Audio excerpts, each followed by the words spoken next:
are. Great, thank you. Here to talk about human trafficking. The way that the organization that I work for talks about human trafficking is maybe a little bit different than you might have heard of in the past. So I'm going to talk about human trafficking the way that we talk about it, which may be a little bit different than you're used to. And that's why this presentation is titled Changing the Way We Think About Human Trafficking. My name is Kara, and I use she, her pronouns. I work for a nonprofit called the Laboratory to Combat Human Trafficking. We are a Denver-based anti-trafficking organization that's been around since 2005. But we travel around the state. I travel around the state mostly facilitating these kinds of awareness events and trainings for professionals who are working alongside survivors, for organizations that may be supporting survivors outside of systems, meaning shelter workers or people working in domestic violence or sex assault. And then we also train young people or people leaving prison, people who might be vulnerable to trafficking. This presentation is then, of course, focused on this geographical area where we are right now, which currently we're in Durango. I'm in Durango, but we're in the Four Corners region. And some of the different vulnerabilities to trafficking and the types of trafficking that we see in this region, with a focus on Native American identity, because obviously this entire symposium is based on preventing or supporting survivors of violence in the Native American community. So that's a little bit what we're going to talk about today. Just need to make sure my clicker is working here. Sorry about myself. Let's try this again. There we go. Okay, so this is what I hope to cover.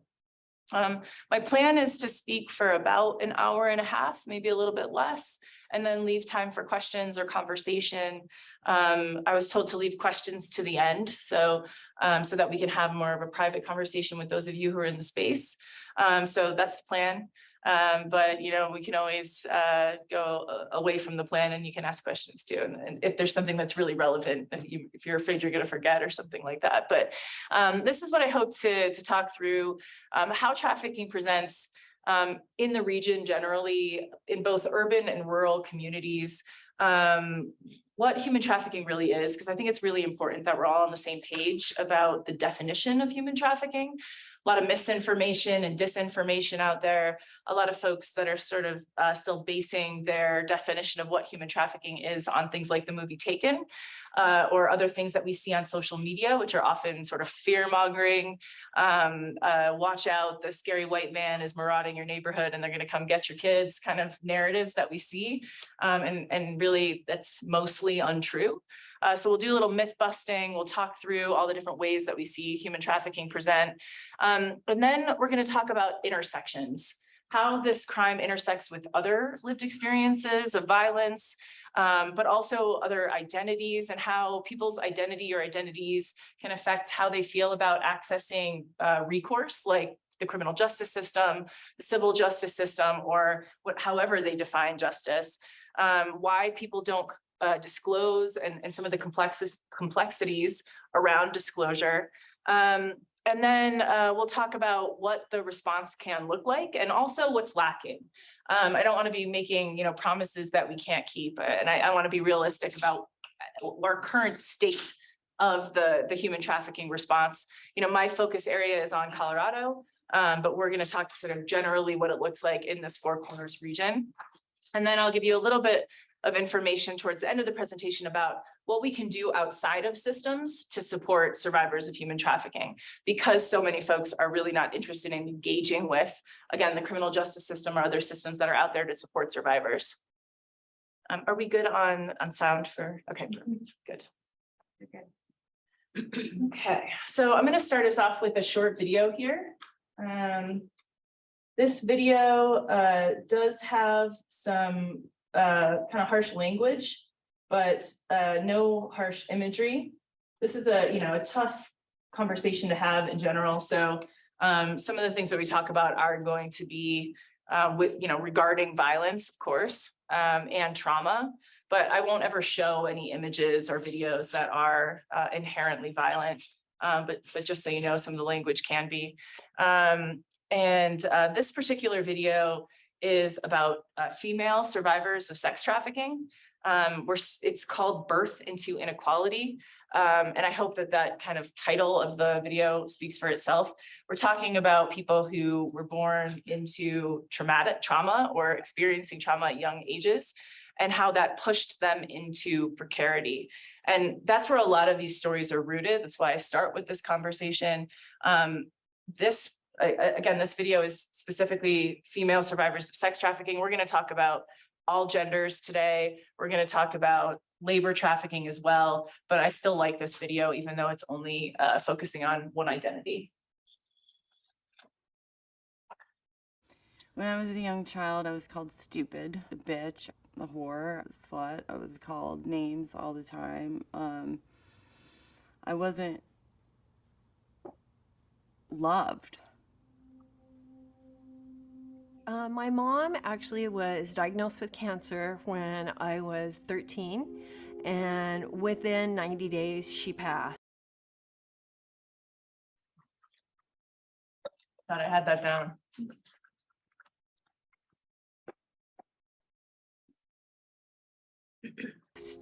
And it was incredibly traumatic on the entire family. My dad is the one that took it the hardest. He wasn't buying food, he just went into a depression. Back then, my legs were just always bruised up. She beat us with extension cords. I finally pulled down my pants and showed the gym teacher, like, I'm not getting dressed. Look at this. And she's like, well, I'm gonna call your mom.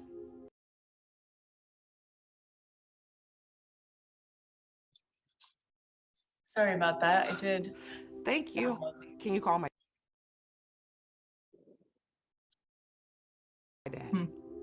Yo le conté a la persona que se encargaba de la biblioteca lo que me estaba pasando, y ellos trataron de ir a mi casa y hablar con mis papás.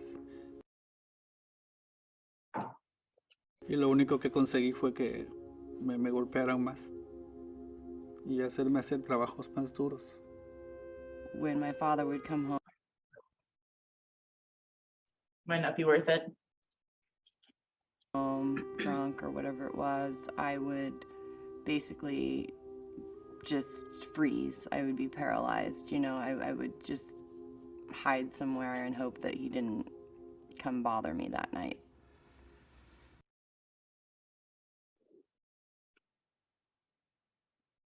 I think I'm going to skip it.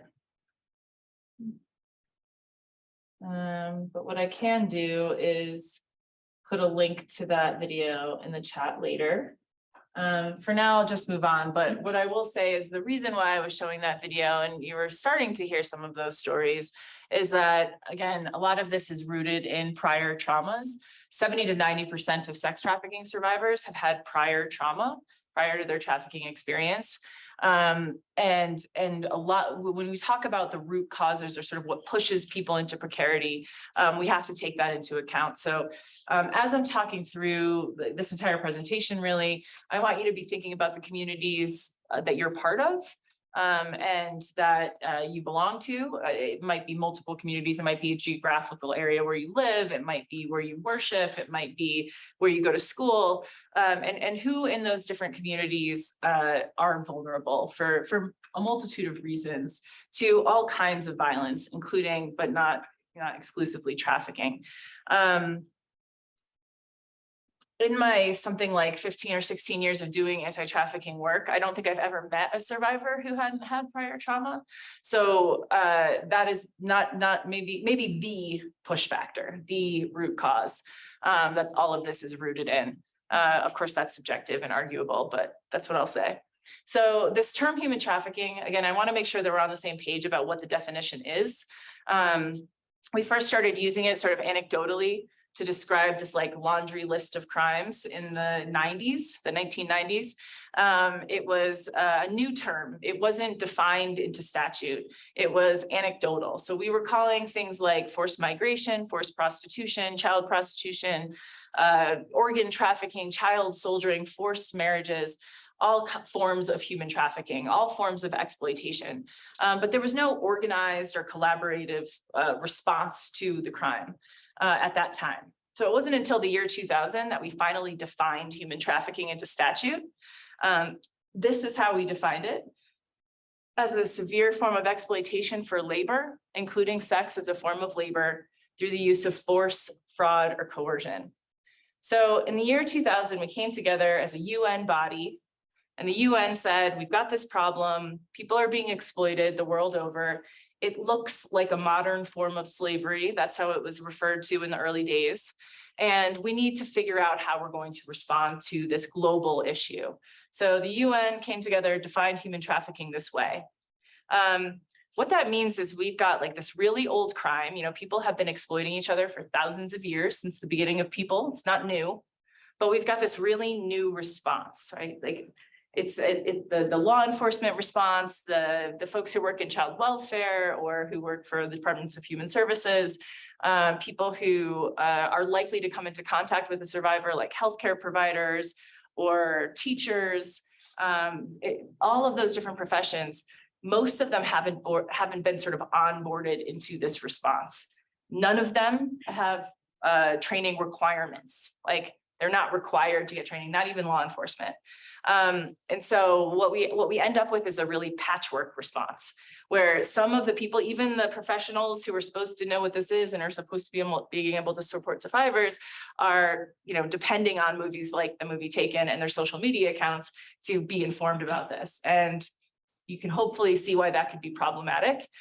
We see a lot of sensationalized imagery. We see a really heavy focus on female child sex trafficking. That's what we tend to think all trafficking is just sex trafficking because of that. And it's just simply not accurate. Men and boys are trafficked for sex. Trans individuals are trafficked for sex. Non-binary folks, two-spirited individuals. Like, this is not a female issue, even though that's how it's portrayed.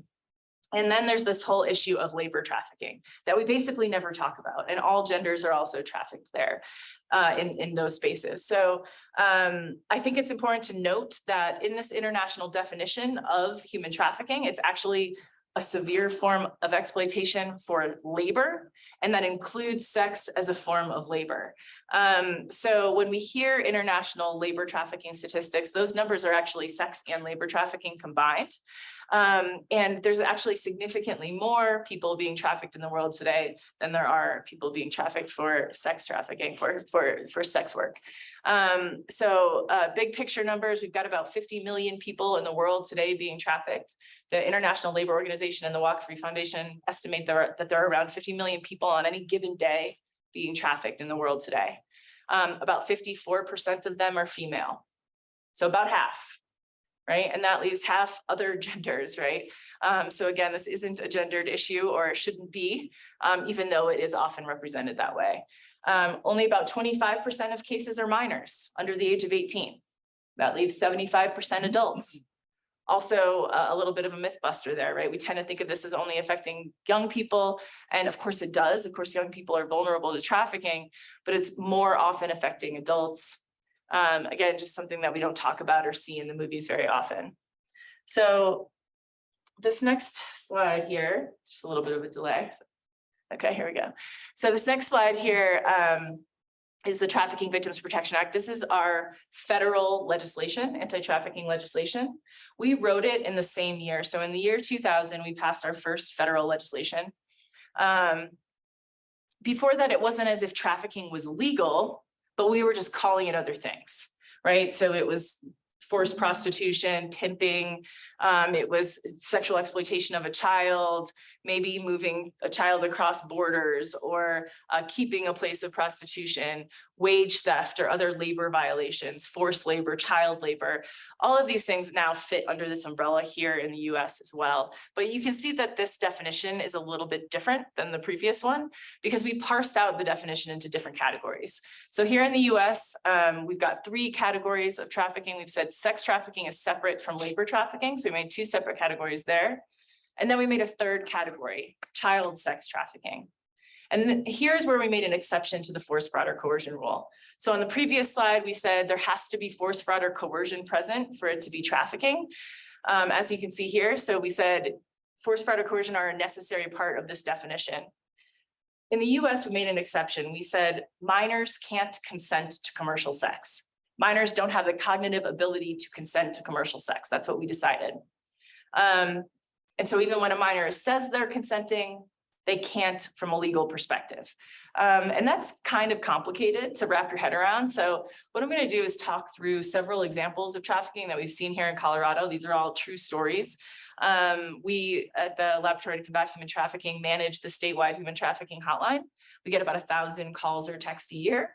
And we read through all of those reports and kind of work it into our presentation. So again, all of these stories are real stories that we've heard from survivors. So for those under the age of 18 involved in commercial sex, what we're saying is anyone in that situation is a victim of trafficking, regardless of how they self-identify and regardless of whether or not someone is forcing them into that commercial sex act. So two different examples here of two forms of child sex trafficking that we see here in Colorado. If you've got like a young kid, let's say an 8-year-old boy, who is being sold for sex by their parents on social media. They're using Facebook and Craigslist at the time to advertise the sale of sex of their kid. They're doing it from the home, sometimes on the weekends or after school, also at events like football games or the state fair. This person was going to school during the day and being sold for sex by their parents at night. That's an egregious case. I mean, it's not a nice story, obviously, but it's kind of easier for us to wrap our brains around because there's an 8-year-old kid here. No 8-year-old kid is willingly engaging in commercial sex. And we've got an obvious perpetrator. In this case, it was the parents. Unfortunately, about 30% of child sex trafficking cases are perpetrated by a parent or guardian. About 40% are perpetrated by someone that the victim loves, like an intimate partner of some kind. And then the rest are mostly perpetrated by people in positions of power, like employers, teachers, coaches, religious authorities, and other family members. That's about 95% of cases. Only 5% have that sort of stranger danger aspect to them, which is obviously a very small percentage, a small minority of cases. Now, that's not to say that if somebody was kidnapped into a trafficking situation that it doesn't count, it does. I'm not trying to discount that lived experience. It's just not nearly as common as we think it is. Most of the time, people are being trafficked by someone that they know, and usually someone that they know and love, and generally someone that they know, love, and trust, right? And that part is key, that power dynamic piece. So coming back to our stories here, we've got that 8-year-old kid and parents, obvious victim, obvious perpetrator. But the story gets a little bit more complicated when you've got a kid with a little bit more autonomy, let's say an older kid, like a 17-year-old. Let's say they physically look like an adult. Let's say they run away from home a lot. And they run away from home for really good reasons, like they're running away from a domestic violence situation or they're being assaulted at home. And they just want to be safe. So they run away, they get to a city, and they're purposefully not engaging in systems. Like they're not going to a shelter or asking for help from law enforcement because they know if they do that, they'll be returned home and they don't want to go home because their home is abusive. So they're trying to figure out how they're going to live on the street, how they're going to survive without any help. And likely they quickly realize that in our society, what you can do to survive pretty easily is trade sex to meet your survival needs. You can trade sex for food, for a place to stay, for a ride, for a bus ticket, maybe for some drugs. And that's what they do. They start engaging in commercial sex because trading anything of value makes it commercial. So you could be selling it for money, but you could also be trading it for any of the things that I just mentioned, and that would make it a commercial sex act. Now, I use the example of prostitution as the sex act. That's one sex act. There's other kinds, right? Pornography, webcamming, stripping. Any minor who's engaging in a commercial sex act, as I've just defined it, is a victim of trafficking. But with that 17-year-old, there's no one forcing or frauding or coercing them into that situation, right? But that's why we made this exception, because we said kids can't consent to that. They don't have the cognitive ability to consent to commercial sex. And so even when they're willingly engaging in it, they're still a victim of human trafficking according to our laws. They're supposed to be treated that way as victims. They're supposed to be given resources and supported. They're not always, because not everybody understands these laws. even law enforcement. So this law protects people from being arrested for the crime of prostitution, but not everybody knows that, right? So people are still mistreated. Young people who are engaging in sex work are mistreated, sometimes even arrested for crimes that they were forced to commit as a result of their trafficking experience. It's complicated. It's also very likely that that 17-year-old hasn't had a human trafficking training. You know, they don't know this definition. They don't know that this law protects them. So they probably think they can be arrested. So not only are they not asking for help or not self-identifying as a victim of trafficking, but they're also actively trying to hide this from all of us, from anyone who's trying to help them, because they're afraid of getting arrested. And they're also probably afraid of judgment. Like, we tend to judge people who engage in commercial sex acts in our society. So they might be afraid of not being believed or being judged or not being helped because they're doing this willingly. That situation is complicated, as you can hear. Now, the second category here is for those who are over the age of 18. So here's where we acknowledge choice. Of course, some people do willingly engage in commercial sex, right? There's plenty of legal forms of commercial sex, pornography, webcamming, stripping. If someone is 18 or over and they're willingly engaging in it, we would call that person a sex worker, or whatever they wanted us to call them. But they wouldn't be experiencing sex trafficking. Even if they were engaging in prostitution, yes, it's illegal, but people still willingly engage in it. So if someone is willingly engaging in the commercial sex act, then they are a sex worker. If they are being forced or frauded or coerced into that situation, they are being sex trafficked. But it's not always that cut and dry. It's usually not, in fact. If you think about that 17-year-old that I was just talking about, they're going to have a birthday soon, right? They're going to have a birthday. Let's just say they're 17 years, 362 days when I was telling that story. And then a week goes by. And literally nothing in their life has changed, except for 7 days went by, and they're still on the street, and they're still trying to figure out how they're going to survive, and they're trading sex to meet their survival needs. That same person in that same situation can now be arrested for the crime of prostitution, right? We put all of this like onus of responsibility, like as if this 18-year-old age really means something when it doesn't, right? Our brains don't fully develop until we're 25, 26, 27 years old. So this 18-year-old age is problematic, but it is the law nonetheless. Another example of someone who's like willingly engaging in sex work, but might also be being sex trafficked, is someone who is engaging in something like stripping, right? Again, it's a legal thing if someone's 18 or over. If you've got an 18-year-old kid who's decided to become a stripper, who's liking their job and making good money, they've got a 1-year-old baby at home that they have to take care of, and they needed to get a night job because they only had daycare at night. Their mom would help them with their childcare, but their mom works during the day. So they had to get a night job. They started engaging in sex work. They're stripping. They like it. It's willing, right? They're having a good time. And at the end of one of their shifts, after a couple months of working there, their boss comes up to them and says, one of our clients gave me $200 to have sex with you. I want you to go do it. She says no. He locks the door, hits her a little bit, beats her up, and tells her if she doesn't, she's fired. So she does it because she's scared. She's terrified for her physical well-being. She's just been assaulted, and for losing her job because she needs the money, right? So she does this act. Maybe she even gets $50 of the 200. She probably, and in reality, she didn't go to law enforcement afterwards, right? She's not going to go to law enforcement afterwards and say, help me, I'm a victim of sex trafficking, because she's not going to know that. She's not going to have had this human trafficking training. She's not going to know that what just happened to her was sex trafficking. And also she knows how she's dressed. She knows where she works. She knows it's 3 o'clock in the morning. She knows that she's drunk. She knows how she might get treated if she went to a police station to report this violence that's just been perpetrated against her. Plus she's scared of her boss. She's scared of losing her job, and she's scared of being assaulted again. Maybe he even threatened her family or her kid, right?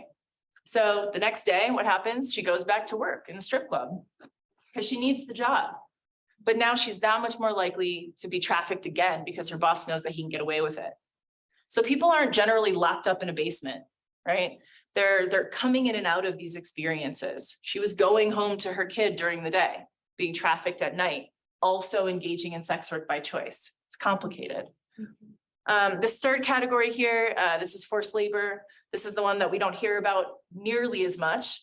And we see it really commonly here in Colorado and in the Four Corners area, really anywhere where there's seasonal work, where there's migrant labor, where there's sort of low pay, high turnover types of jobs. So we see that in the agriculture and ranching industries, anywhere where migrant farm workers work. We see it in restaurants and hospitalities, casinos, hotels, anywhere where there's cleaning crews. We see it in domestic servitude, where people are living and working in someone's home. Usually there's a power dynamic. Someone's wealthier than the person who's working for them. They're housing that person. They're living in the home and cleaning, cooking, caring for the family. Maybe their passport's been confiscated. Maybe they've been forced to sleep on a 2-inch mattress in the basement, and told if they leave, they would face deportation, or their families might be threatened, something like that. So we see it in domestic servitude. We see it in the construction industry. So especially roofing. I don't know why exactly. We've had so many cases in the roofing industry, but we've seen it there more than other forms of construction. Landscaping. So again, these sort of high turnover, low wage, seasonal work kind of jobs, especially ones with high immigrant populations. So that's where we see it in the sort of regular economy, or sort of the formal economy. And then we also see it in the informal economy, where people aren't accessing, they're not getting paid by a regular paycheck, they're getting paid by cash to do odd jobs, perhaps day labor stuff. We see it in other ways too. We see forced criminality. So people who are being forced to commit crimes in order often to pay back a debt. Maybe they have a debt to their drug dealer, $1,000 or $2,000, and their drug dealer is telling them, here's how you're going to pay off the debt. I need you to take these drugs and drive them from Durango up to Denver, and you're going to take that risk because you owe me, and if you don't, I'll hurt you, right?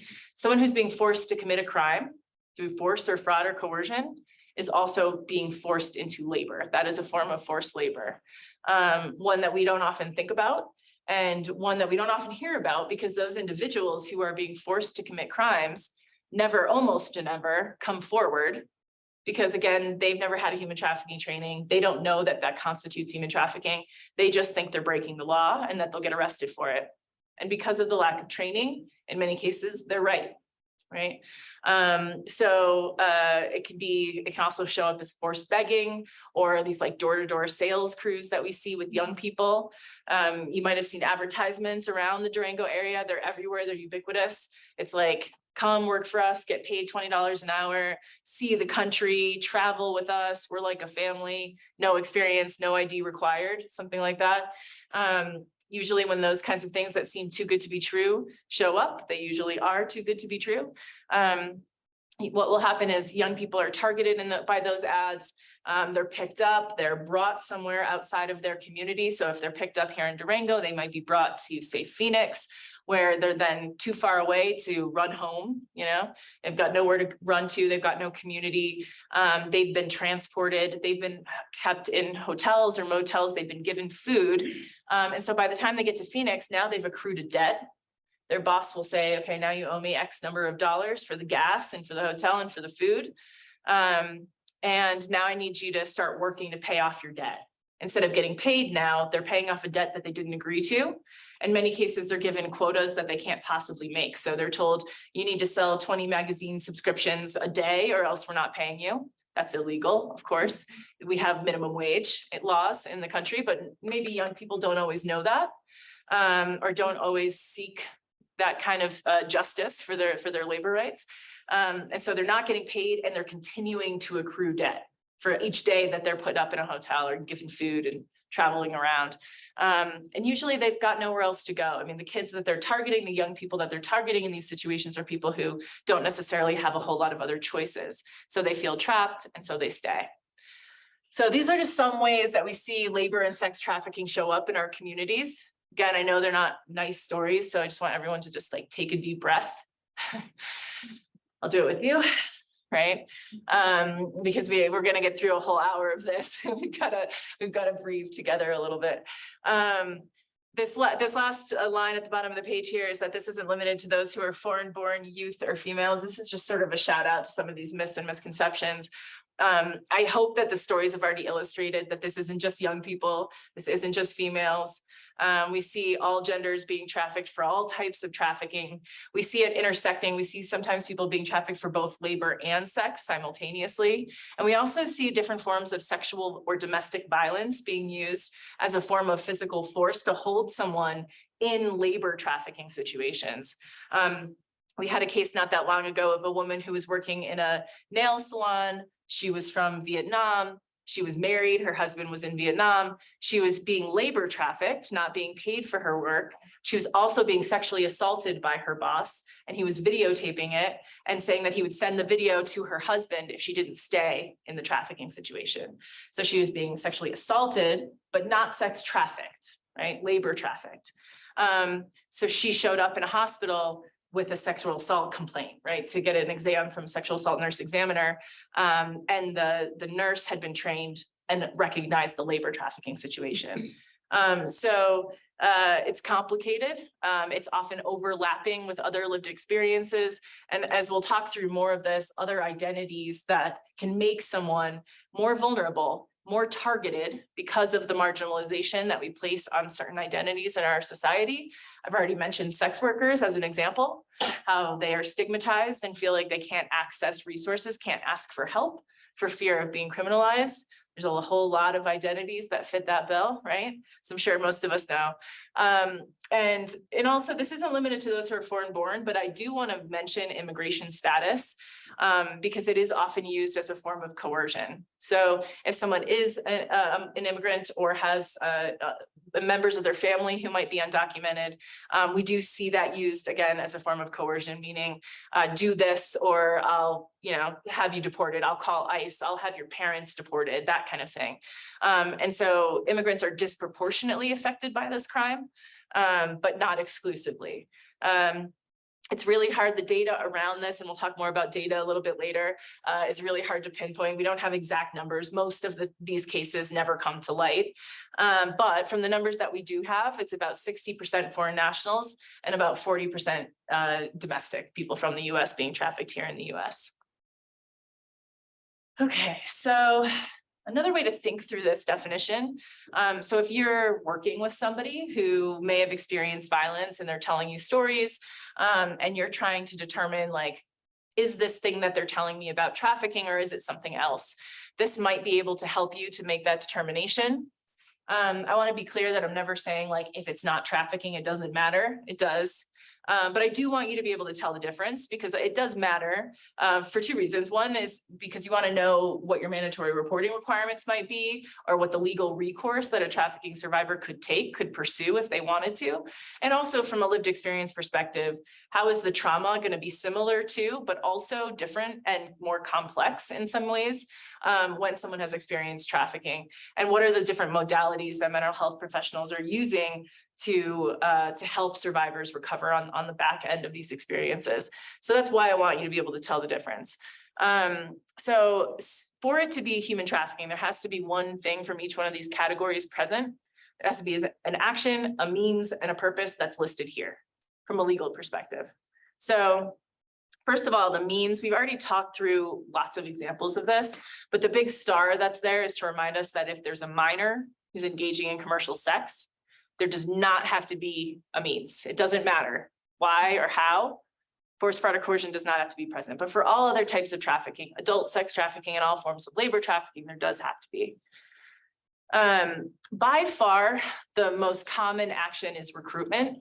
And I hope that in talking to you about who the traffickers are, the kind of categories that we hear as traffickers, that 95% of traffickers are someone that the victim knows, and that a great deal of them, a large majority of them are someone that the victim knows and loves, that you can see that the situation is usually not this obtained action, this kind of snatched off the street narrative, and is much more likely to be recruitment. So people are identified as being vulnerable.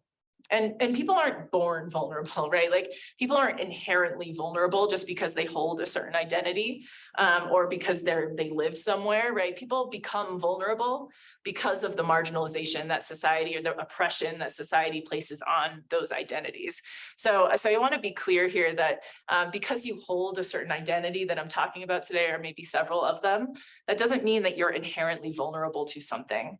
And I want to be clear that those identities can also be incredible strengths.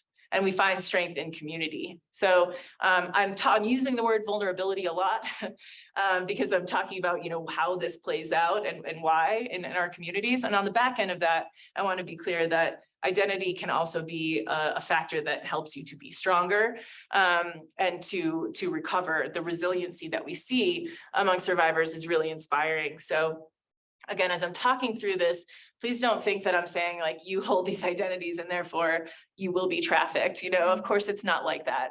But what we see is people targeted, people marginalized, people not willing to come forward because they've lost trust in our systems that are supposed to be in place to help them. And that's what I'm talking about on this front side, on the front end of this conversation.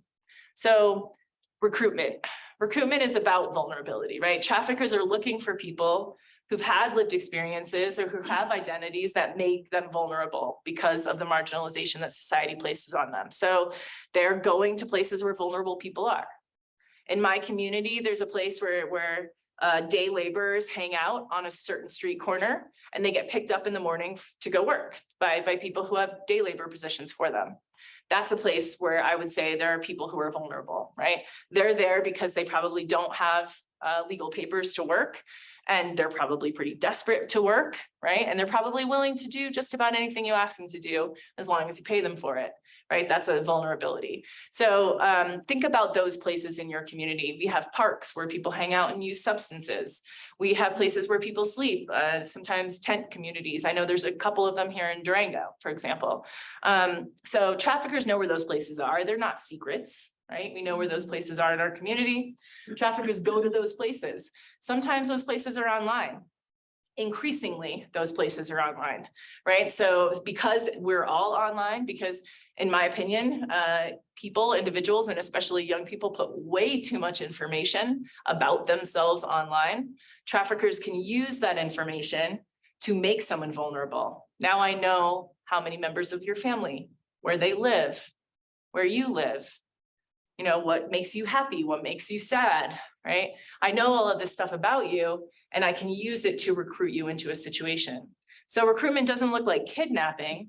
It looks like offering someone something that they're looking for. So someone experiencing homelessness is looking for housing, generally speaking, or a safe place to sleep. Trafficker can say, I've got one. Got a great place for you to stay. It's nice and warm. Come with me. Right? You're looking for love because maybe your parents are abusive, or, you know, you've just broken up with someone and you're devastated and you're putting all of those emotions online. Trafficker can say, you're beautiful. I love you. I'll take care of you. You want to get out of that abusive household? Come run away with me. Right? Got a great place for you to go. That's what recruitment looks like. It's much more nuanced. It's much more creepy. It's also not usually violent, right? The promises are good things. They're the things that people need and want, and that society or their families or their communities aren't providing for them. So a trafficker looks like a savior. A trafficker looks like, here I am, I've got that thing that you need. Here you go, come with me, this is gonna be great, right? That's what recruitment looks like. Harboring is holding someone in place somewhere.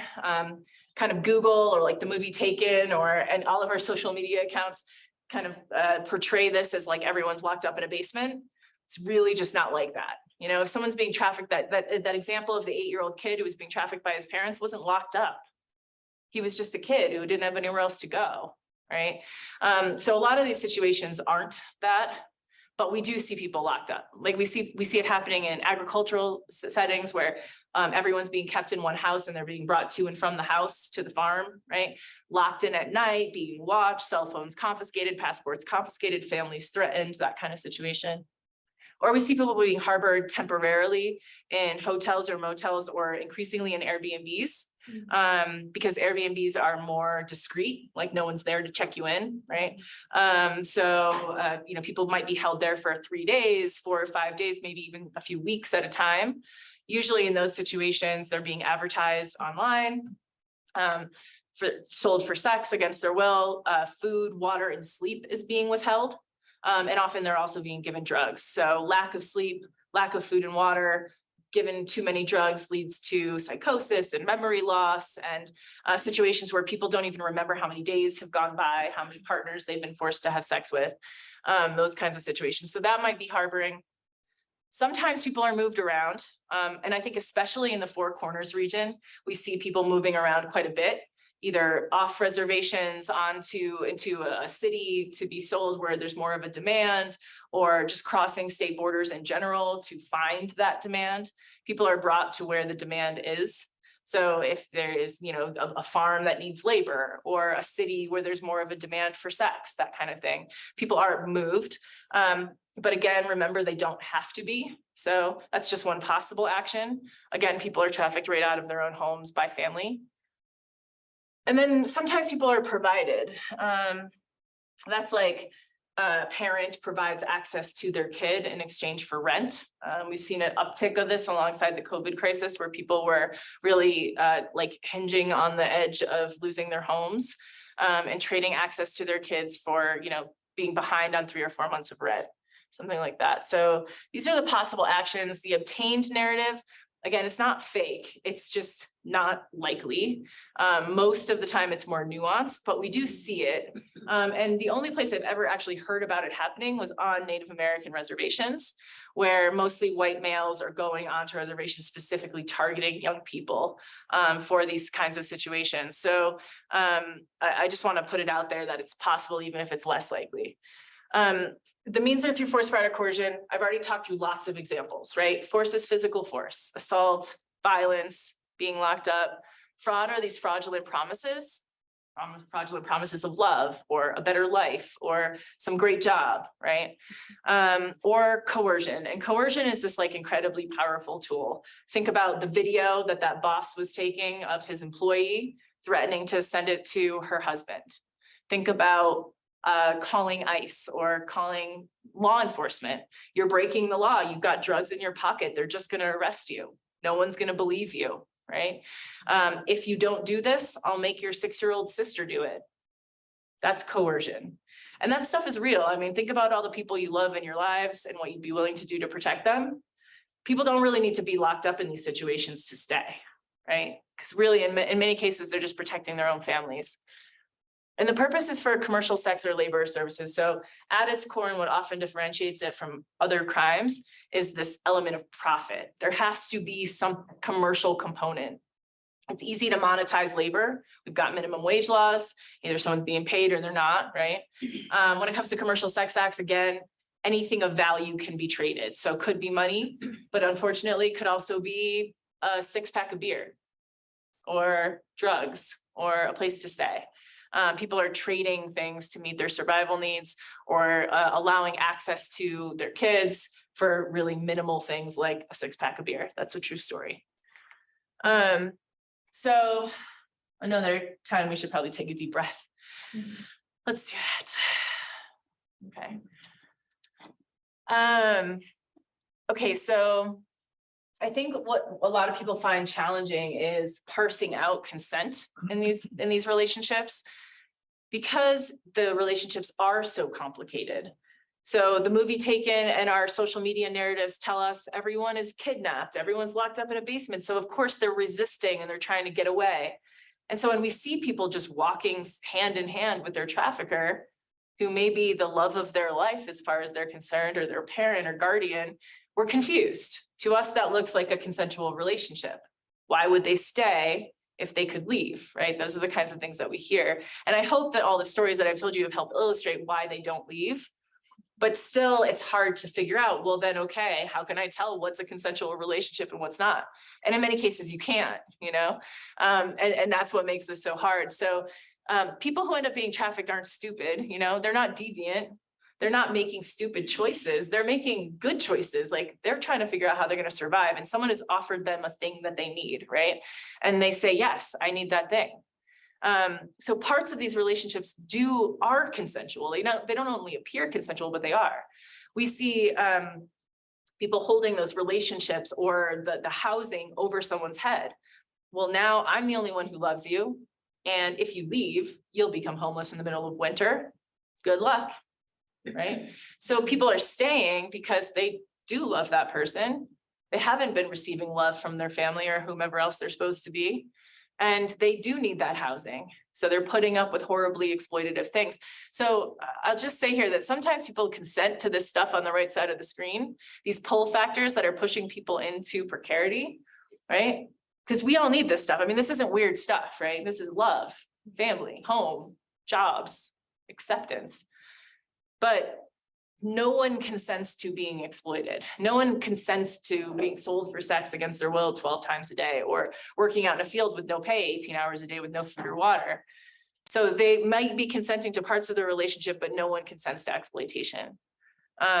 We've got to figure out a way, right? The end of human trafficking comes when people no longer have needs that aren't being met, right? So that's complicated. And now you're like, well, we're never going to solve the problem, right? Like, I mean, it's a big problem. Like, we're talking about ending abuse, homelessness, poverty, right? Marginalization.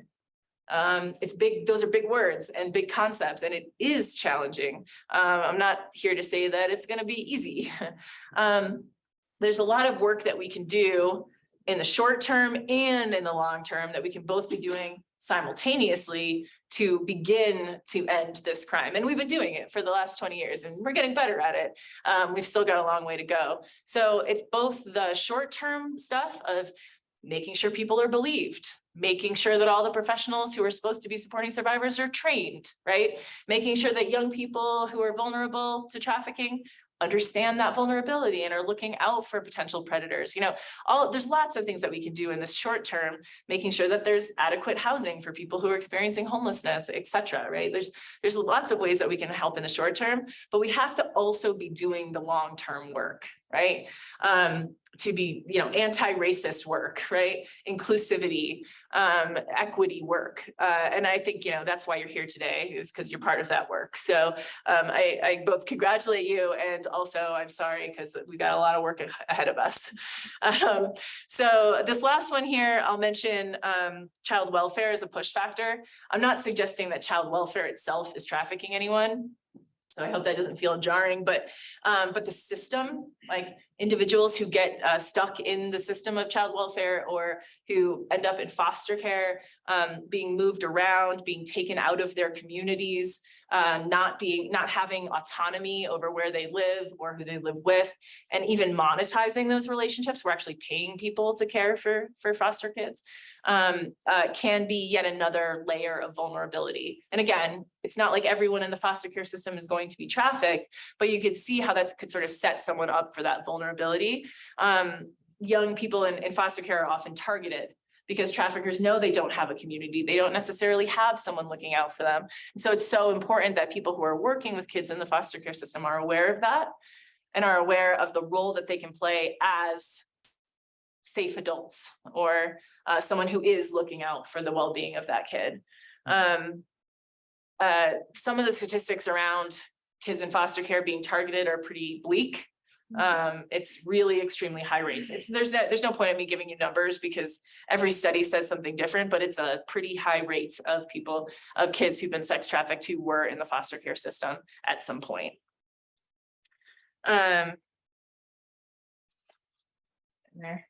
Okay, so because of that risk, we passed a law in Colorado. Not every state has this law. So if you are not in Colorado, I suggest checking this out for your own state. But in Colorado, we passed a law in 2016 that went into effect in 2017 that made child sex trafficking a form of child abuse. Meaning if you are a mandatory reporter of child abuse in the state of Colorado, you also are mandated to report child sex trafficking as well as child labor trafficking. We amended the law in 2019 to include child labor trafficking as well. So that's teachers and healthcare providers, right? And anyone else who's a mandatory reporter of child abuse. If they have reason to suspect that a minor is being trafficked for sex or labor, they must report that. That changed the paradigm of the child welfare response in Colorado, because prior to this law being passed, it was only in the purview of child welfare to respond to a child sex trafficking case if the perpetrator was the parent or guardian. Now it doesn't matter who the perpetrator is, third-party offender, pimp from up the street, that is still requiring a child welfare response. And again, I want to be honest with you about what this response looks like. We tend to think that when we pass laws, we solve all the problems. We don't, right? Laws are only as good as the people who are enforcing them.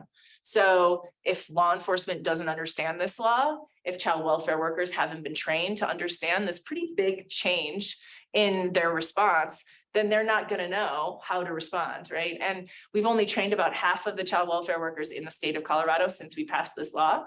COVID definitely put a wrench in that.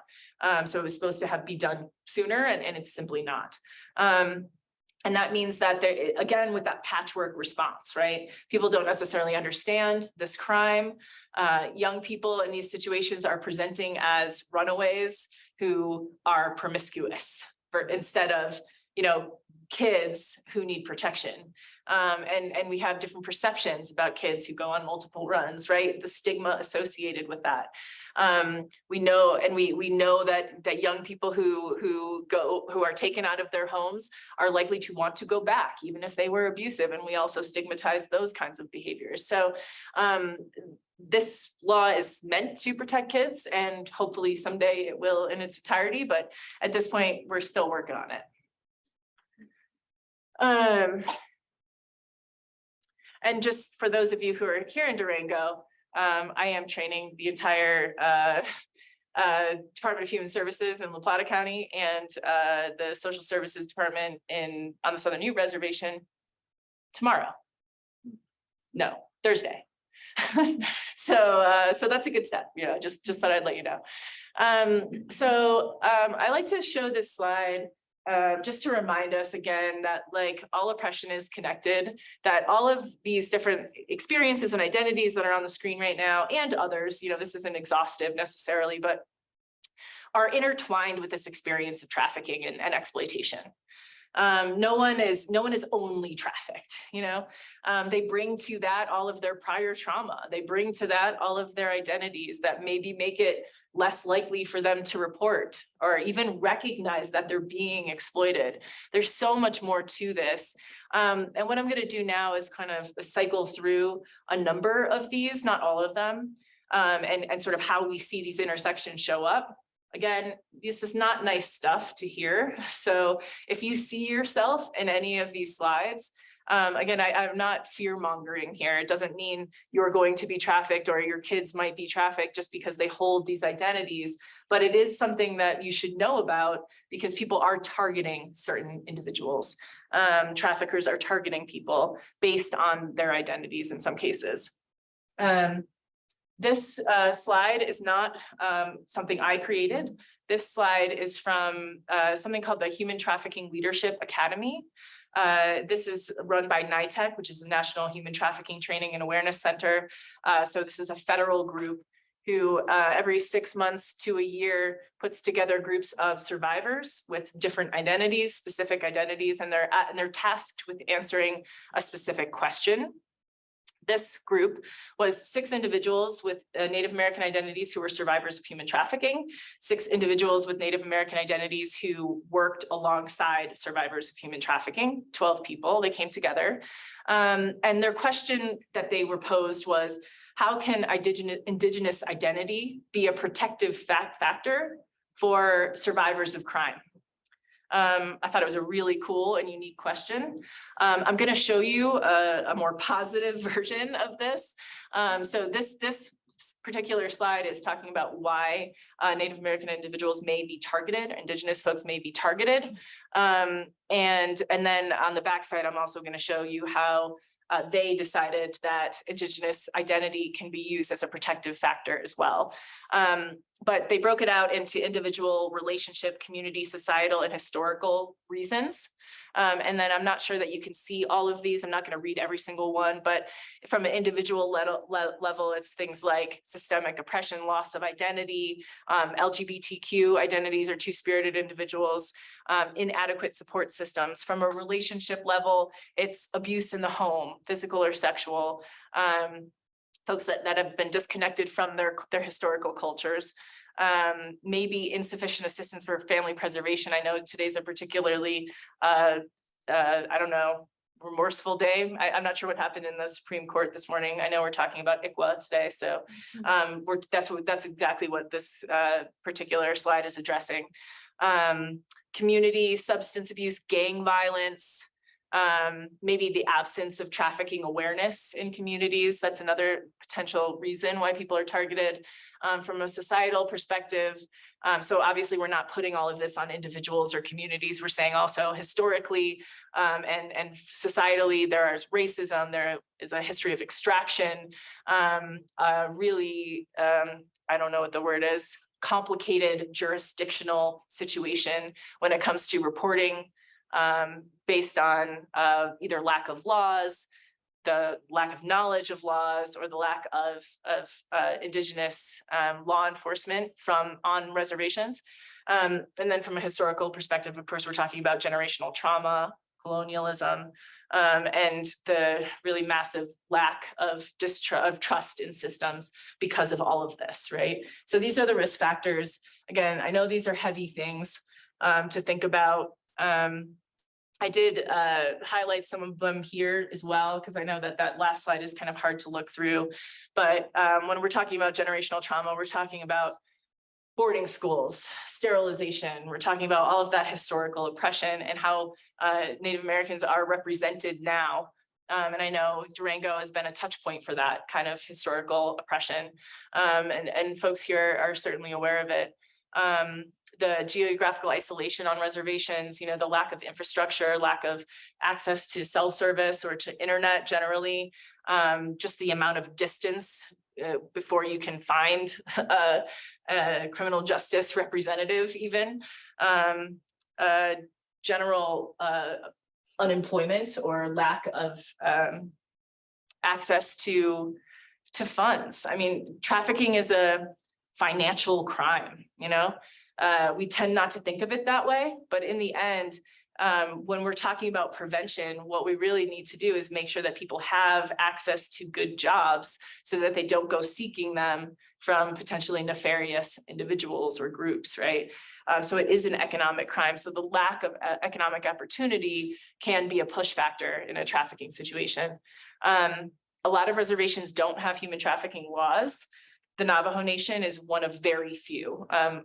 The last time I checked, so it's somewhere around 11 of the 573 federally recognized tribal nations have human trafficking laws. It may be 12 or 13 now, you know, that was just the last time I checked a few months ago, but very, very few, right? So that means they're dependent on federal law to enforce human trafficking statutes. Lack of law enforcement in general, we've already talked about that. Significantly higher trauma rates, a lack of trust in law enforcement, especially if that law enforcement doesn't look like you, doesn't understand the historical or cultural context. And I think casinos in general, there's different jurisdictions on casinos, and then they're also a target, a place where people go seeking to purchase sex. So just a touch point in human trafficking in general. Beyond Native American identities, there are so many others.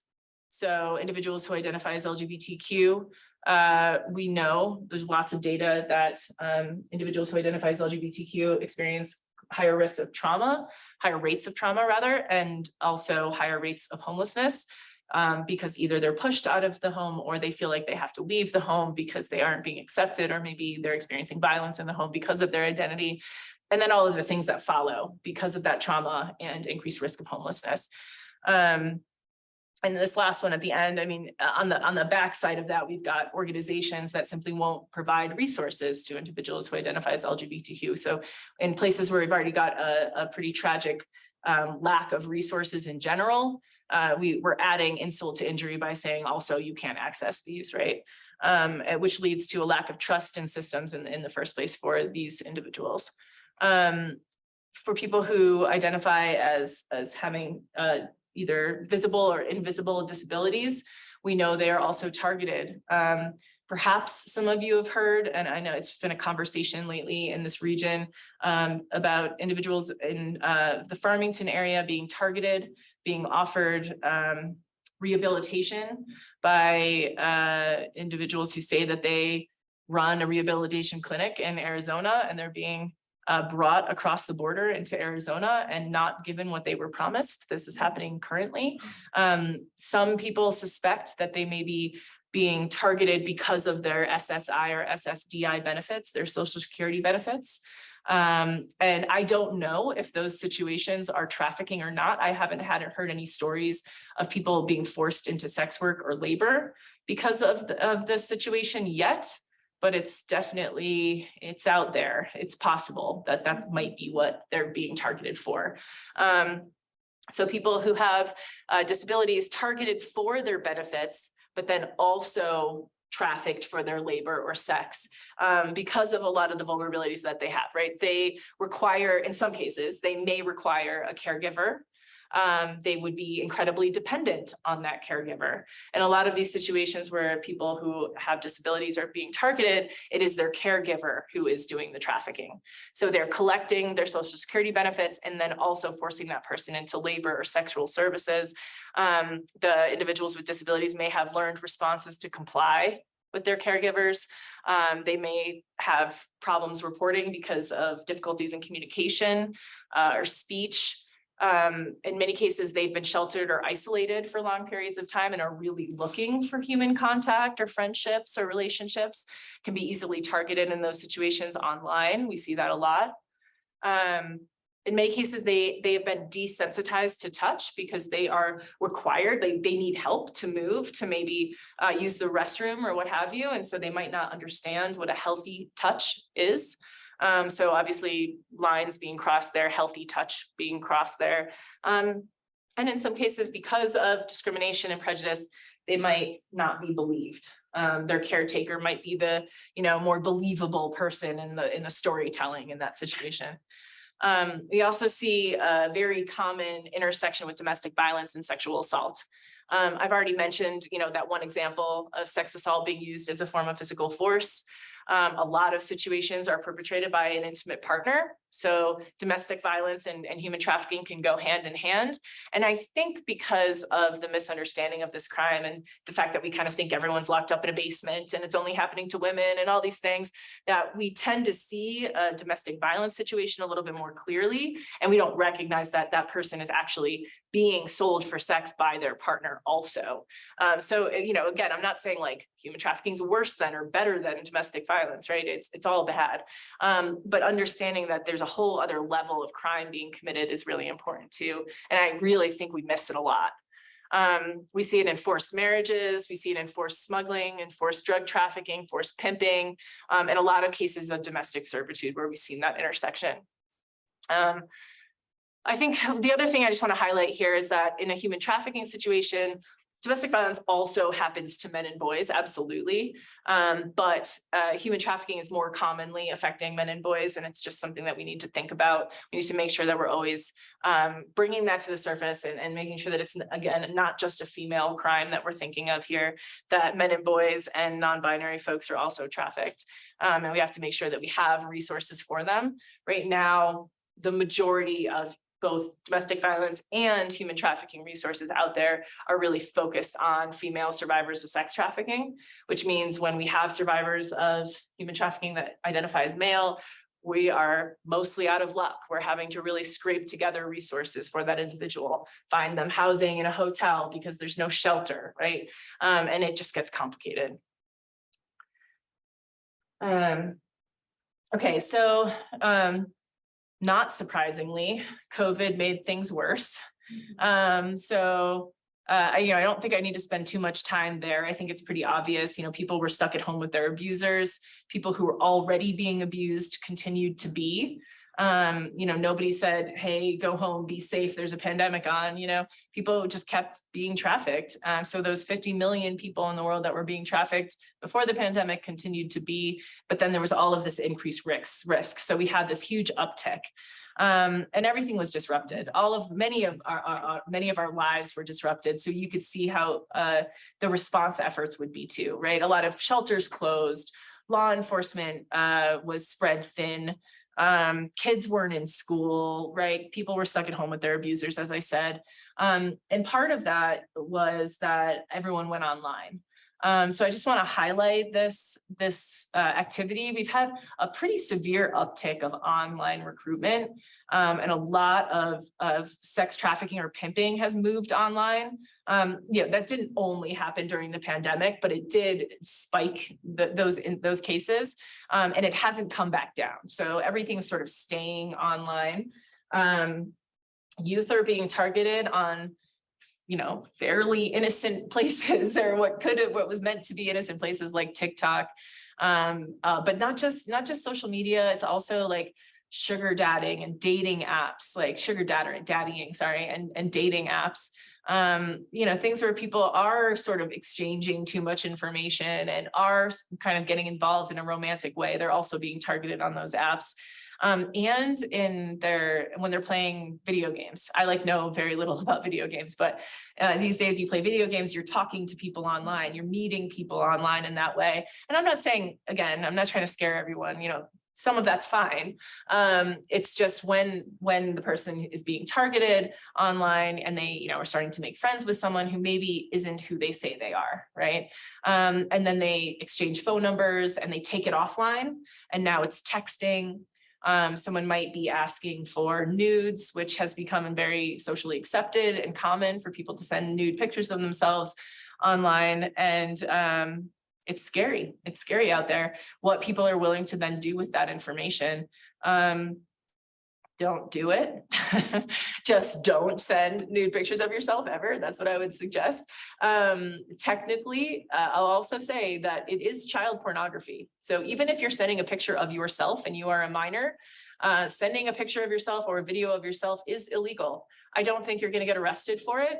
But the thing is, the person who you send it to either might not be who they say they are, or just might not be as trustworthy as you think they are. Might share that picture with other people, might share that video with other people who might use it in nefarious ways. And then what we see is it comes back to you. So then you've sent out these nudes out into the world, and then they're being used as a form of coercion. Now I've got these pictures of you, and if you don't send me a video of you masturbating, then I'm going to put all of these pictures of you on Facebook, or I'm going to send them to your mom or to your teachers or to your friends, and everyone's going to know. And so the young person in many cases is making the video because they're really scared. They don't want to tell their mom what they've done, right? The video gets out there, and then the video is being sold as child porn.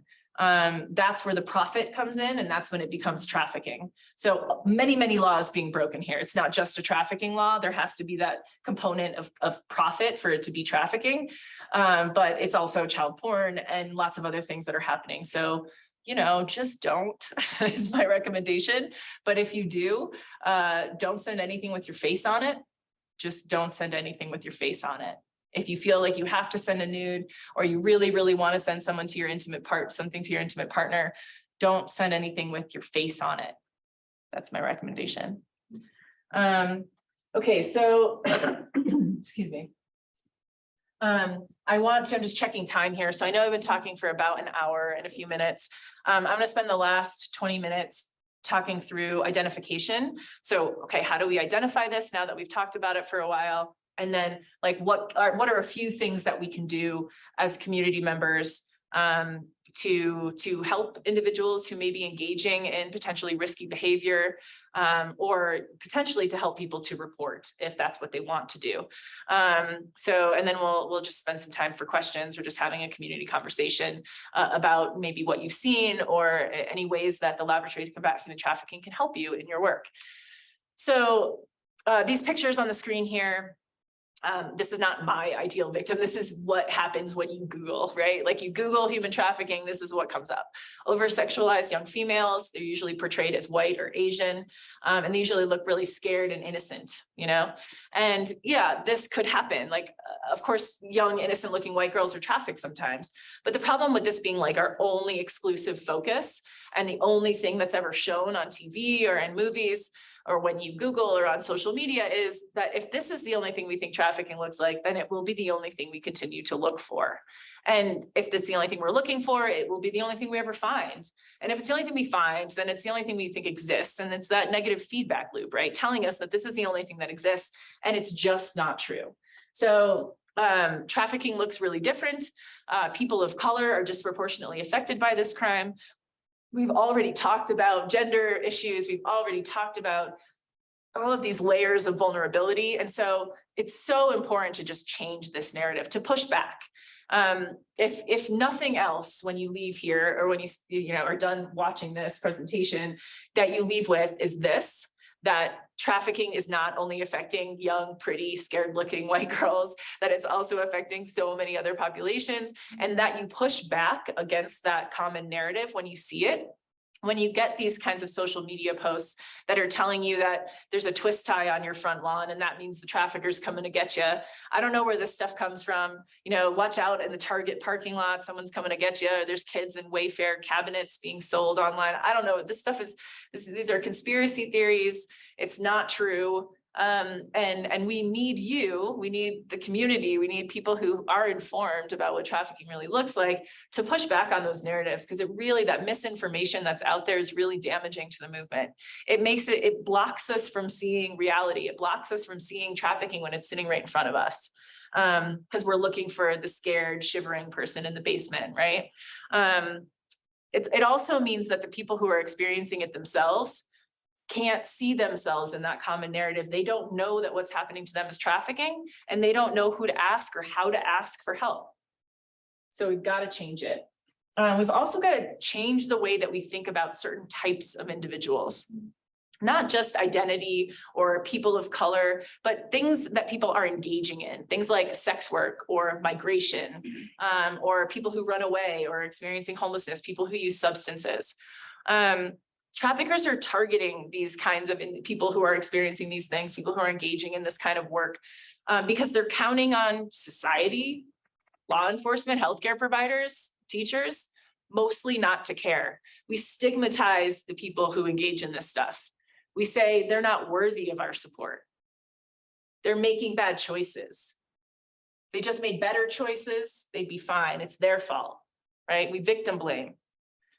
Instead of digging a little bit deeper, why are they engaging in this behavior? Who might be making them engage in this behavior? How can we help to meet their needs so that they no longer have to engage in this behavior? How can we support individuals who want to be sex workers to also feel empowered to disclose when they're being hurt in their work, right? How can we convince people who are undocumented that even if someone is abusing them, even if they're undocumented, they can come forward and tell people, right? How can we do that? We have to stop thinking about people as others, right? Other than me, unworthy of my help. As a society, in our systems, in so many ways, we just have to find ways to be more inclusive. And I'll it's hard. Doing that work is hard work, right? I wanna really hammer in this idea of safety and meeting people's needs. I'm gonna try to do that by playing one more video. And if it doesn't work, that's okay, we'll figure it out. But I'm hoping that this entire time it was downloading and that it's gonna work just fine. I did a lot of walking on a reservation, back roads, dirt roads, all hours of the night. If I were to fall asleep somewhere, that would scare me. What I did, I had this grandiose idea that if I sold my body enough, I could save some money. And I chased that illusion. I wasn't more worried about what I had to do to get there. I just wanted the goal, and the goal was to get the money so I can get the apartment so I can get my son back. Men I met that would say I could stay with them, but like there was no sleeping. Sex was always on the top of their minds. It was never free, nothing.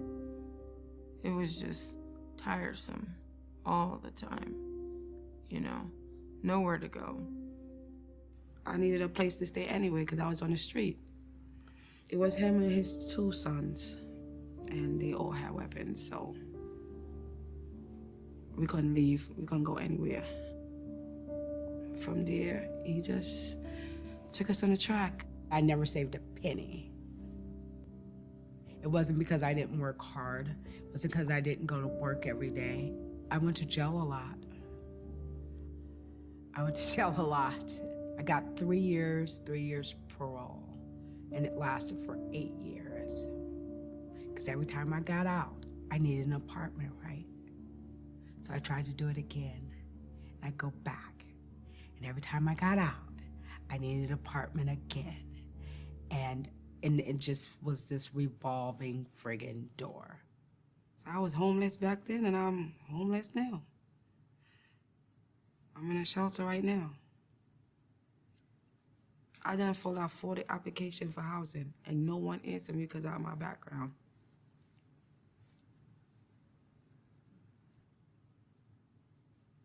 I didn't know how to work. I had a criminal history already. I really couldn't function from day to day like how some people do. I had a lot of depression.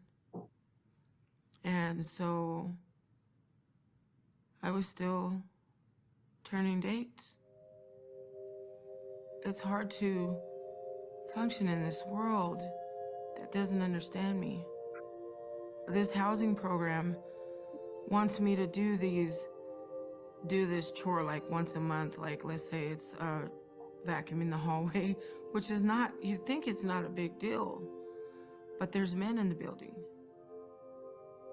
I can't explain why some days I can't get up.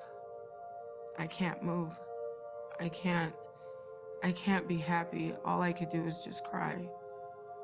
It is absolutely critical for a woman who's being trafficked to be able to access some place where she can exit the trauma.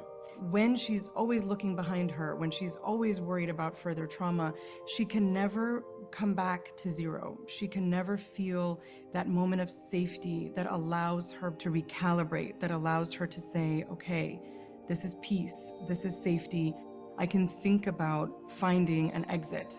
I actually didn't fill out my first apartment application till I was 30.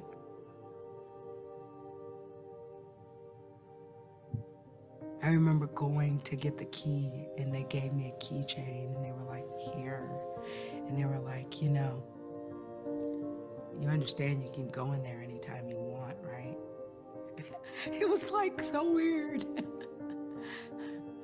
think I ran around the house and just like kissed the floor and kind of like went out the door and in the door a couple of times, like just listening to the key lock, you know? Had one plate and one cup because that's all I could afford, and a plant. Getting to the other side requires such a leap of faith. You have to have in your mind some concept of what that other side is going to look like. Honestly, that was the first time I had stability, ever. Ever. And the housing provided that.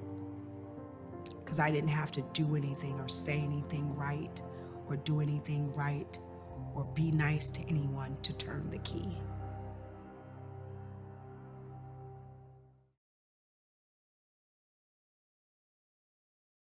Okay, so I really love this video.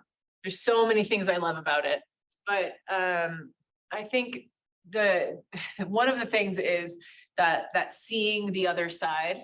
We put a lot on survivors of trauma to say, well, stop doing this bad behavior, right? Stop making these bad choices. Why do you keep going back? Or why are you engaging in the informal economy? Why can't you just get a regular job or whatever?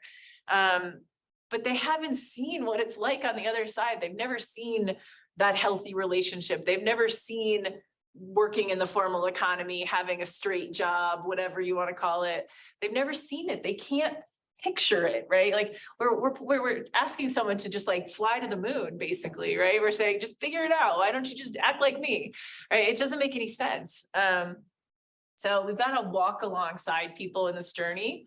And it's hard work. someone coming out of a labor or sex trafficking situation is not just going to kind of suddenly do what we tell them to do, right?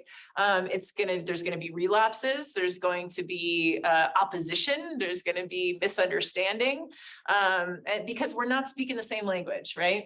I'm coming at you from, I haven't experienced trauma and I've always lived in a house, right? Why don't you want to be like me? And it just simply doesn't make sense. So we've got to understand trauma in order to be able to make these identifications, first of all, and then to be able to walk alongside someone in that journey of healing.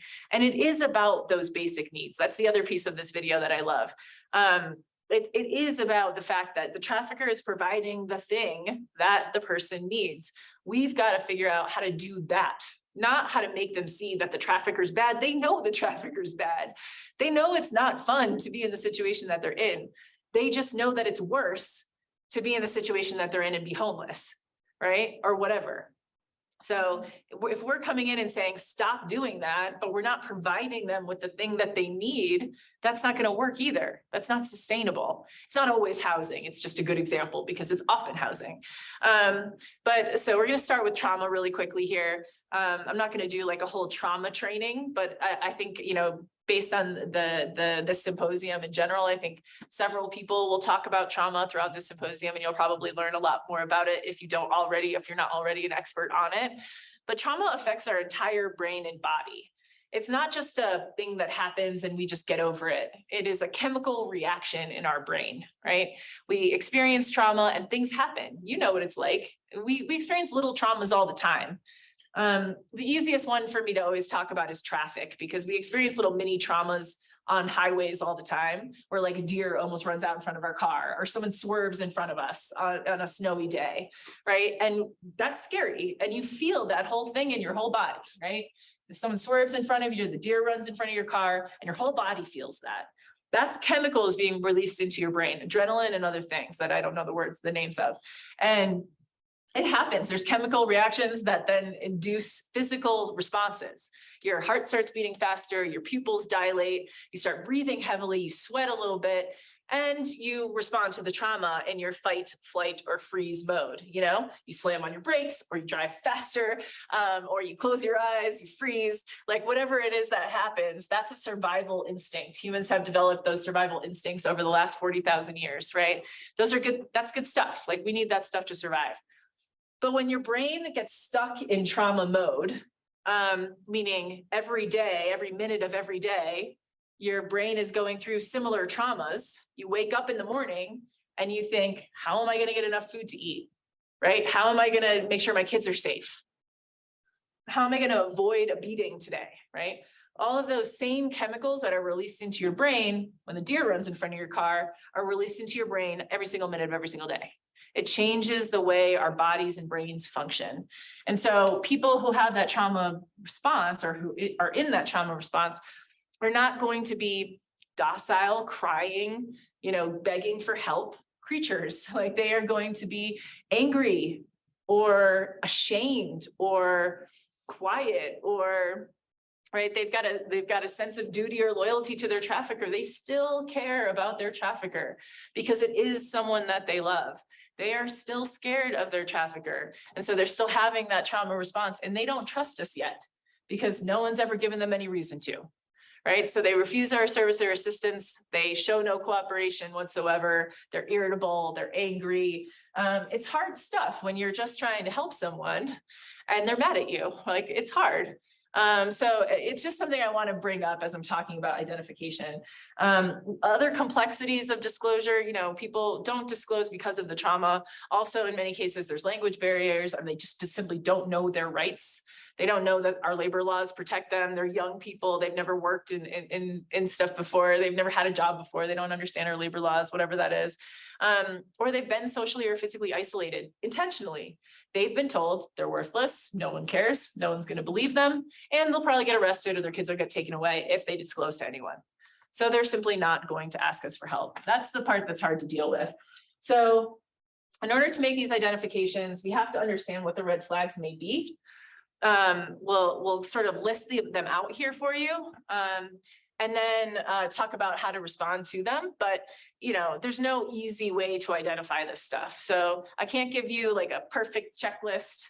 I want to, but they don't exist. So you got to be taken into account this whole conversation, all of the training that you've had around trauma and interpersonal violence and this human trafficking training, and also be looking for these red flags, right? So it's unexplained injuries, evidence of prolonged time since the injury, like someone needed stitches, but they weren't allowed to go to the hospital, so they didn't get them. And now it's been a long time and it's infected, something like that. Signs of malnourishment, so food, water, and sleep is being withheld. That's really common.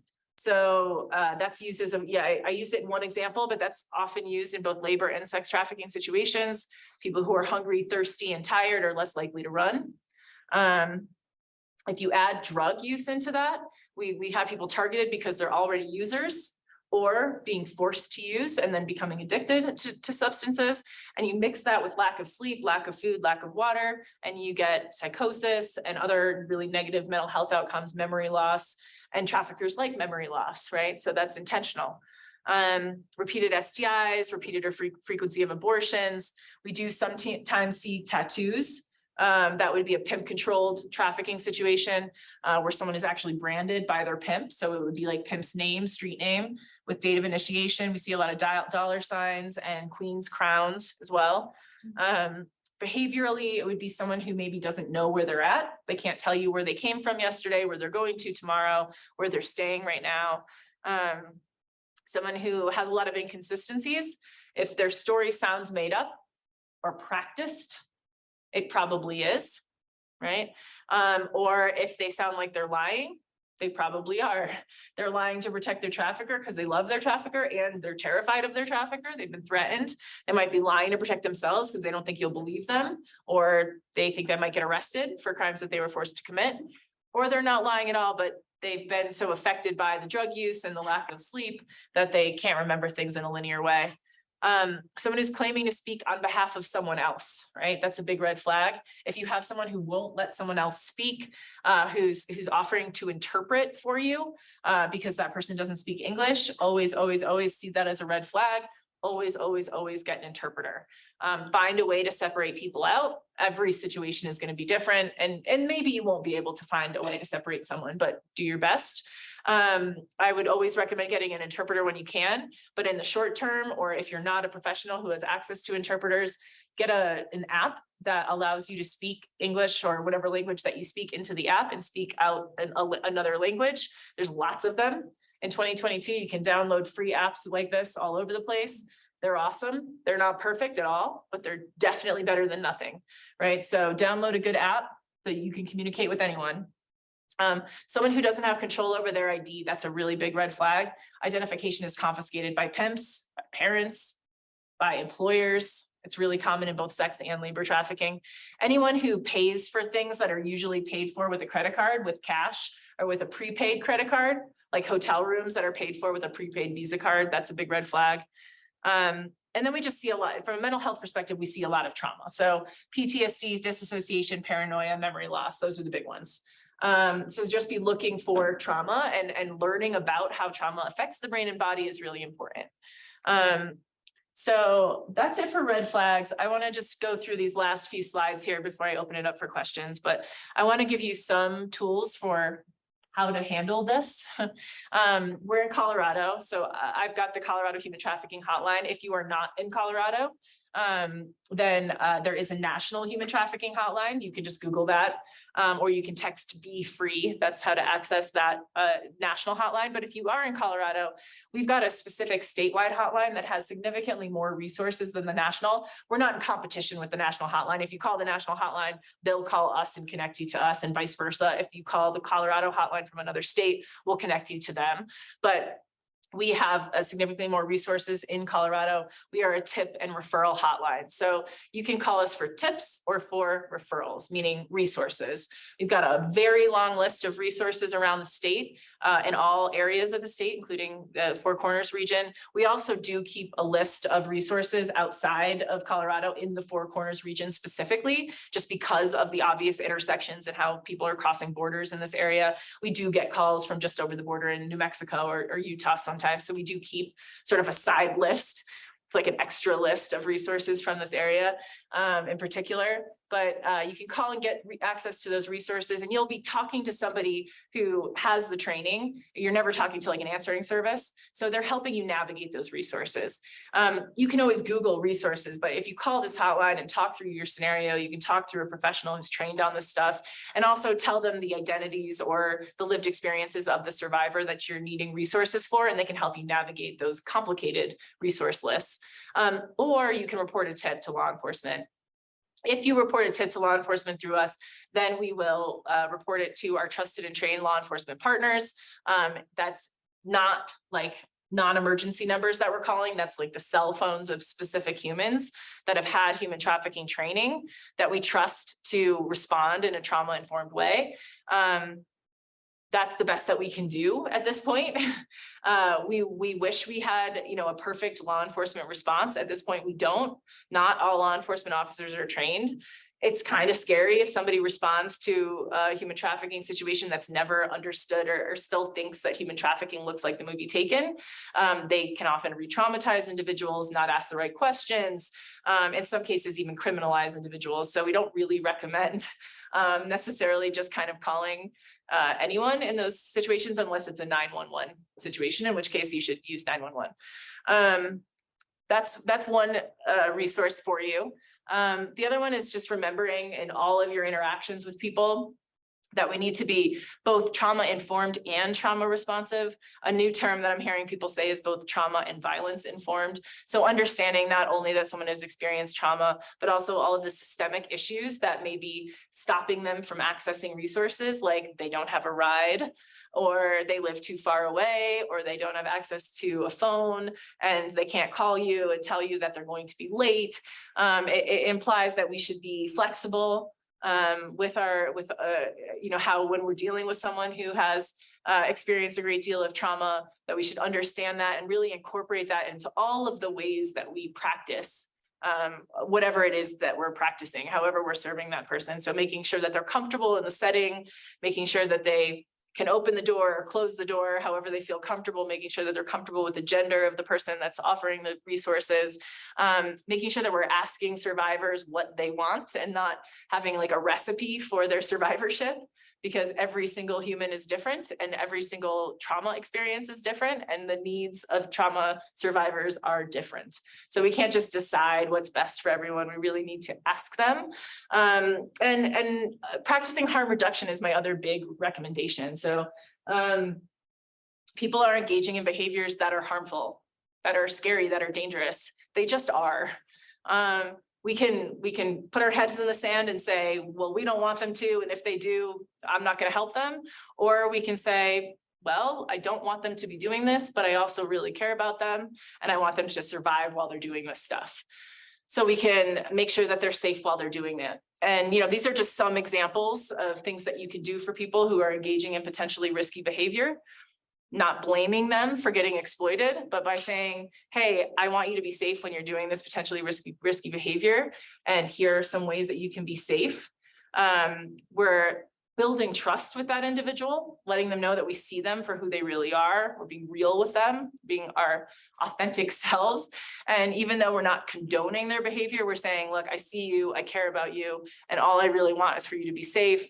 Here are safe ways to use substances. Here are safe ways to engage in sex work. Here are safe ways to be on the street if you're going to run, even though I don't want you to. Here are ways to be safe online. These are your rights when it comes to employment, and making sure we're being proactive about that.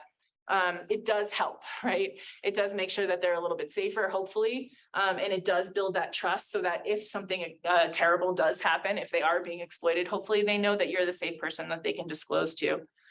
And I think that is all I have. Yeah.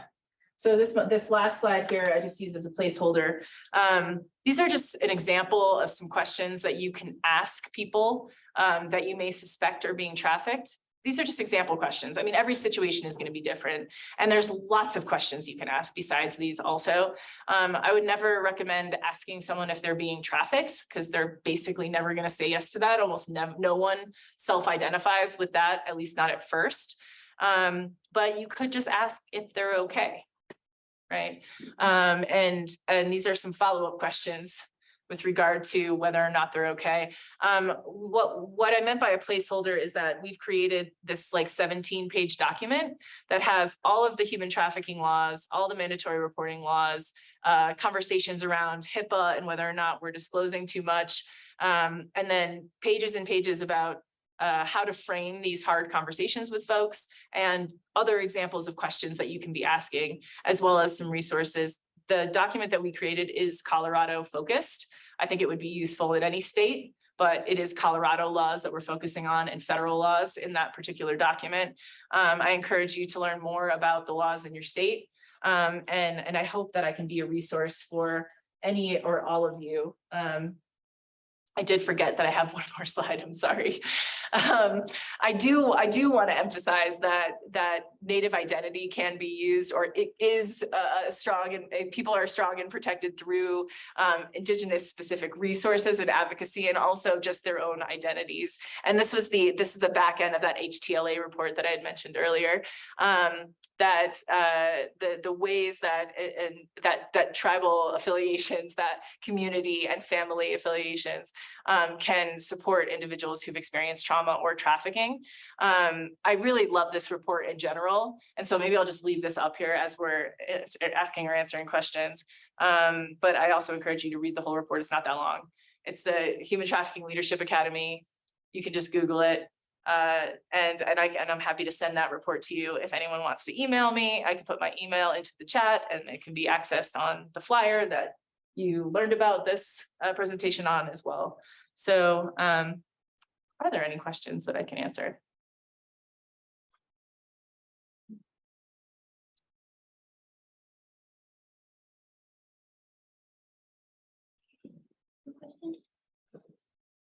You offer services in Spanish in your hotline? Yes. Yeah, so the question was, are there services in Spanish?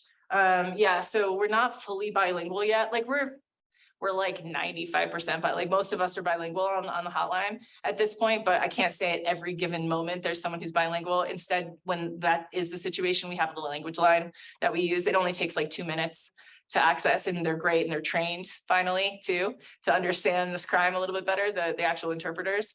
So so it's not just Spanish, it's every other language too. I think there's like 200 languages on the language line, so that's what we use. But we're mostly bilingual, and we're trying to get to a place where we're like 100% always bilingual. It's just challenging. We just don't have enough volunteer advocates at this point. So we're working on it, but we also provide the trainings fully in Spanish. We've got all our slides fully translated. We've got all of our materials, including like that 17-page protocol document that I was referring to, is in Spanish as well. And a great deal of other handouts and stuff that we provide in Spanish, all of our hotline cards and flyers and stuff too. So Spanish is the second most commonly spoken language in Colorado. So that's why we went for Spanish, and hopefully one of these days we'll have other languages as well. Sure. Are volunteer opportunities open for everyone in Colorado? Ooh, good question. Yeah, our volunteer opportunities open for everyone. Yes, in Colorado. So that's the caveat. So you do have to live in Colorado to volunteer for our Colorado Human Trafficking Hotline. Great question, because I love the pitch. We're always looking for volunteers. So we've got like 50-ish of hotline volunteers right now. Those are the people who are trained by us and all of our community, many of our community partners, including some folks from the Four Corners region, to better understand this crime. They go through about 30 hours of training and then continuing education. They're also mandatory reporters for minors, just like anyone who's a mandatory reporter of child abuse. They get background checks and all of this stuff. And that's who's answering the calls. So it's kind of a big commitment as a volunteer up front. Like you have to go through those 30 hours of training, but once you, and it's offered virtual, so you don't have to drive to Denver to take the training. And then once you get the training, you are committing to 1 to 5 shifts per month. On the hotline, it's 8-hour shifts. or a 6-hour text shift, or both. And then 4 quarterly meetings. So that's your commitment, your volunteer commitment. And the quarterly meetings are fun, the training's fun, like it's all really interesting stuff too. So I think it's a really awesome volunteer opportunity if anyone's interested. And you can just find out more about that on our website, which is combathumantrafficking.org. And for anyone that is looking for potential future trainings or presentations from your organization, are they free? Oh, I love these pointed questions. Yes, our trainings are free. We do charge for like private companies. So like occasionally an organization like Western Union or somebody will reach out and want a training. And if it's a for-profit company, we do charge, but for everyone else, we don't. So for healthcare providers and any nonprofits and any public sector agencies, law enforcement, departments of human services, anything like that, it's all free. It's all grant funded. We travel around the state. We show up. All we need you to provide us is a space and a screen, and we'll do the rest. So yeah, if you need any training, please do reach out. All our trainings are tailored to the geographical location. As I was talking through my examples today, I'm trying to use examples from the region, talking about, specific vulnerabilities that we might see in this region, and different cases that we've seen here, that kind of thing. So we tailor all of our presentations to the audience and to the geographical area where we're at. Yes. I just read a survey by the Human Trafficking Institute, which is a federal institution, that 57% of trafficking cases for 2021 were 57% minors, and then 96% of them were convicted. The traffickers were convicted. So I'm wondering, are those numbers on par with Colorado? And yeah, so was it Human Trafficking Institute? mm-hmm. Okay, so yeah, that's a great question. So those are going to be cases that were reported to law enforcement, right? So 57% were sex trafficking, is that what you said? 57% were minors. Were minors, okay. 90% of them were 92% were sex trafficking. 92% were sex trafficking and 50% were minors. So that's on par with what gets reported to law enforcement in Colorado. So when I'm talking about percentages, I'm talking about actual situations. So like what you heard, the numbers that you heard from me are going to be really different from that, because it's what's actually happening and getting reported to mostly service providers. Most of the time, survivors are not interested in reporting to law enforcement, but when it comes to minors, we're mandatory reporters, right? So those minor cases get reported, and it kind of skews it skews the numbers. It makes it look like all the cases are minors and all the cases are sex trafficking, because also that's what gets reported. People in labor trafficking situations are often extremely marginalized. Like what I mean by that is multiple layers of marginalization and oppression, and they are just not interested in reporting to law enforcement. They're too scared. They don't understand the laws that protect them. So sex trafficking and minors get reported way more than other cases. And they get reported to law enforcement. And that's where a lot of statistics come up. So awesome question. Always consume human trafficking statistics with a grain of salt, right? Like, that's not a lie, right? They're not inaccurate. It's like, but what do they mean by cases, right? And are they including any cases that didn't get reported to law enforcement? What about all the service providers who are not mandatory reporters, and all of the people who decided not to pursue justice through the criminal justice system? So it's like a yes and no answer, but great question, thank you. And then a question here too, yeah. I was thinking about, I think what you said of human trafficking victims, that they typically are trafficked by someone they know. What's the profile look like for Native peoples if non-Native people specifically are looking to reservations and that lack of jurisdictional oversight? Yeah, it's such a good question. If I had more time in the day, like I would kind of dive into the lack of data. I actually just had a conversation about this this morning with a Nas Casa group that meets here regularly. So the question is around data. I'm just kind of repeating the question for anyone, right? So the question around data and like, what about in Native communities? Are the perpetrators usually someone that the victim knows? Is that sort of on par with kind of general statistics around the US or around Colorado. It's like hard to say. So we have there, I reviewed, and I always review before I come to a location, specific cases like Native American cases that happened either on or around reservation areas.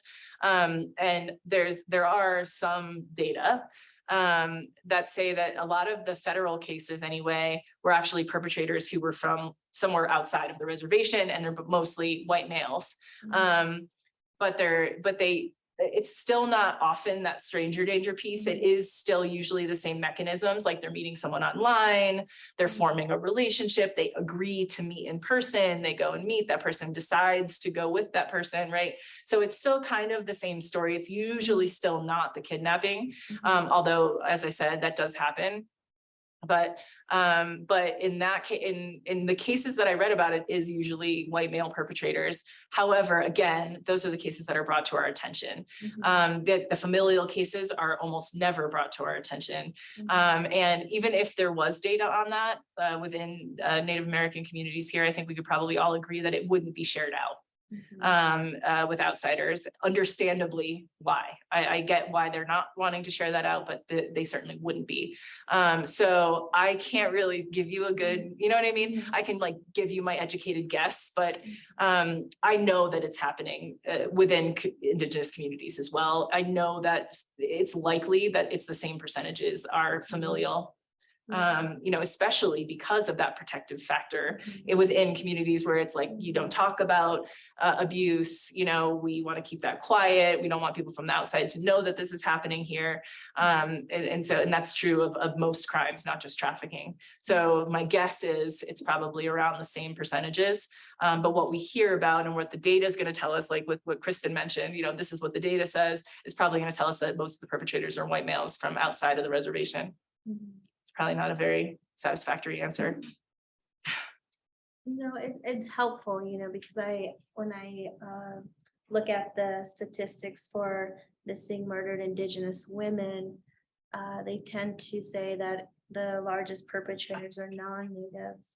So I'm always curious to see, you know, the numbers that get reported, and then where I see it in my own community, where it seems like a lot of the perpetrators are from the community and from the families themselves. So I think your answer does kind of help, where it just doesn't get reported in the way that non-native perpetrators of trafficking or violence get recorded and one would hope followed up and prosecuted. One would hope. I think there's still a lot to be desired within in the prosecution space, and not just when it comes to Native communities, but especially when it comes to Native communities. I think the percentage that I've heard is less than 5% of cases that are reported where the crime was perpetrated by someone from off the reservation actually get prosecuted. But I'll just add, you know, to that's mostly true in the human trafficking space generally outside of Native American communities as well. It's really hard to get these convictions because, as you can imagine, maybe like proving coercion beyond a reasonable doubt in a court of law versus someone tells me their lived experience, I believe them, but proving it beyond a reasonable doubt in a court of law is like a whole different thing. So a lot of the human trafficking cases get pled to something else, which can be fine. I mean, if we can still lock up a perpetrator for 15 years for forced pimping and other abuses, like, okay, it's fine, but it doesn't get that like check mark, right? Like it's not like a human trafficking case anymore. So we don't see the numbers, therefore we don't get the funding, right? It's all that cyclical stuff around data and the lack of data, which is why I'm so pleased that the Murdered in SB 150 passed, that the Murder Missing Indigenous Relatives Bill passed, that we can start having a centralized place to collect data for this, for this crime, and hopefully how it intersects with trafficking maybe down the line. Yeah, so I have hopes for data in the short term. Thank you for that question though. I feel like after you guys have been talking about it, like it kind of reminds me of what's happening right now in Shiprock, New Mexico, where there are people driving on the reservations looking for vulnerable people, elders, you know, people on the street, and they're offering like services for like sober living, you know, work or anything. But they take them and then they drug them, put them in a different state, and then they just leave them there, and they take all their money, their food stamps, all their social security. So that kind of reminds me of what's happening right now in Shiprock. Yeah, I mean, we're hearing about this, right? Like everyone's everyone in this community has been talking about it. And I was getting calls before I came down here from people in this community being like, is this trafficking? And my answer for now is I can't tell. Like, right? It's like almost, I haven't heard of anyone actually being forced into sex work or labor yet. Yeah. But it's real close, right? And it's all of those red flags. And I can't think of any other reason why they would want to be doing this. So I'm thinking it might turn into trafficking at some point. But yeah, I agree. It's really concerning. FBI has been notified.